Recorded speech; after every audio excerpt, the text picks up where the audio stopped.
Բարերեկո սերիայնակիցներ։ Ստեղ գործընկերներս նշեցին, որ Նիկոլ Փաշինյանի վստահված անձ Արմեն Գրիգորյանը հանդիպում է Ալիևի ամենավստահված անձի հետ։ Հասկանում եք չէ ինչ թեմաներ են քննարկելու։ Հասկանում եք չէ որ Հայաստանում թրքապաշտ բռնակալության հաստատման ծրագրեր են ստեղ քննարկելու։ Իսկ ինչ որոշում կասեց ընտրություններից հետո Նիկոլ Փաշինյանի կառավարությունը։ Ընտրություններից ընդամենը 4 օր հետո չզեկուցվող հարց, որ ոչ ոք չիմանա,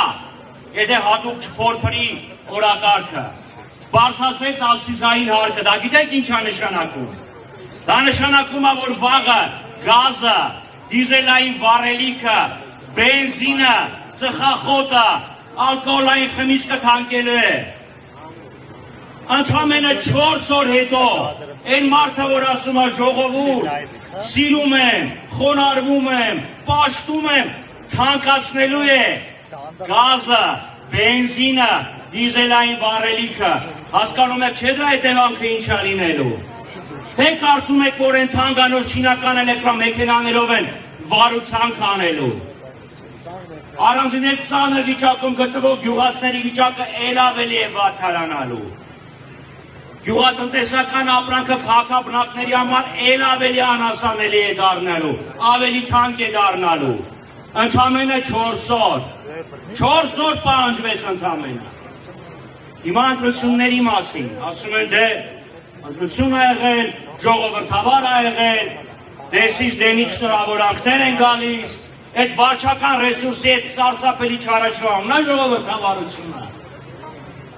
Պետական ծառայողներ, համայնքային ծառայողներ, ուժային կառույցներ, դպրոցներ, մանկապարտեզներ, այդ ոնց եղավ սենց բոլորը սիրահարված էին Նիկոլ Փաշինյանին ու մասնակցել են իր հանրահավաքին։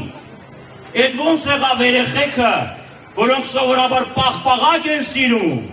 վազել են Նիկոլ Փաշինյանի հանրահավաքին, դասի ժամանակ դպրոցական օրերին իրաց տնօրենների հետ։ Բա դա վարչական ռեսուրսի չարաշահում, չի։ Հանրային միջոցների չարաշահումը։ Պետական բյուջեն ընդամենը ընտրություններից մի քանի ամիս առաջ էր ընդունվել, դեկտեմբերի սկզբներին։ Բայց այդքան մտածում էր թոշակների մասին, ինչի թոշակների բարձրացումը բյուջեի մեջ էր մտցրել։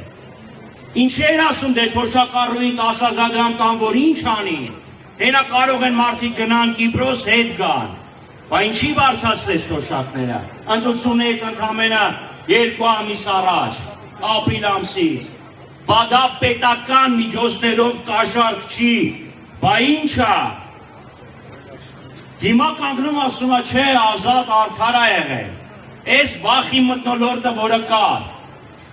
Դրսից վախացնում ասում է ինչ չընտրեք, իմ մեծ աղբեր Ալիևին կկանչեմ։ Մեծ աղբեր Ալիևն են դերից ասում է, ես պատրաստ եմ։ Բայց այս վախի մթնոլորտ ա ստեղծել, ինչի համար ասում է ժողովուրդը ազատ է,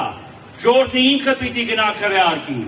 Միանգամից սահմանափակում է որոշում կայացնելու հնարավորությունը։ Հայաստանում ոչ ոք երբևիցե սեփական ժողովրդին ադրբեջանցիներով չի վախացրել։ Գիտիս տեղ իր նկատմամբ ինչ վերաբերմունք կա, դրա համար Ադրբեջանին ա կանչում մեր վրա, տղա ա մեր վրա բերում։ Հիմա այդ տղեն այնտեղ նստած ա, Դիլիջանում։ Տղա չէ, քուր։ Ինչ որ մեկը։ Այսքան պարզ ա չէ, որ նաև այդ տարբերակն են քննարկում։ Վերջապես սերիայնակիցներ, այս մարդն ասում է ժողովուրդը ինձ չի ուզում, թող հեղափոխություն անի։ Այս մարդիկ հավաքվում են փողոցում, լեռնակներ, մարդը ձեռքը կորցնում է, հարյուրավոր ձերբակալություններ, կալանք, վարչական, քրեական հոդվածներ։ Ասում է լավ ընտրություններ, ընտրություններից առաջ քանի տասնյակ մարդու կալանավորեցին, քանի տասնյակ հարյուրավոր մարդկանց բերման ենթարկեցին։ Այդ պատահական է, որ ամսի 7-ին շտաբերի աշխատանքներն է պարալիզացնում։ Բայրաուժերի վրա վստահ մարդը,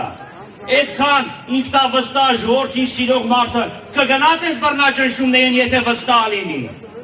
Երբ մարդը սկսում հիստերի գորգորալ, եւ սիրտը դողանք է։ Ձերի այնակիցներ, այս խախտումների պայմաններում արդյոք Նիկոլ Փաշինյանը լեգիտիմ ընտրված ղեկավար է։ Եթե լեգիտիմ ընտրված ղեկավար չէ, ինչ պետք է լինի իր հետ։ Բաքու, չէ՞։ Հաջիև նեկենա թող հետը տանի։ Ընտրությունների արդյունքները այս խայտարակ խախտումների պայմաններում չեն կարող լինել ազնիվ, արդար եւ չեն կարող արտահայտել մեր հայրենակիցների իրական տրամադրությունները։ Հետևաբար, այս ընտրությունների արդյունքները պետք է չեղարկվեն։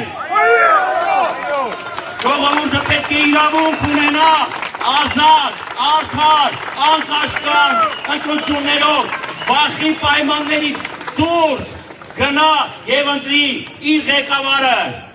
իր կառավարությունը, որը ընտրվելուց ընդամենը մի քանի օր հետո գները չթանկացնի ու ադրբեջանցուն չվերի Երևան։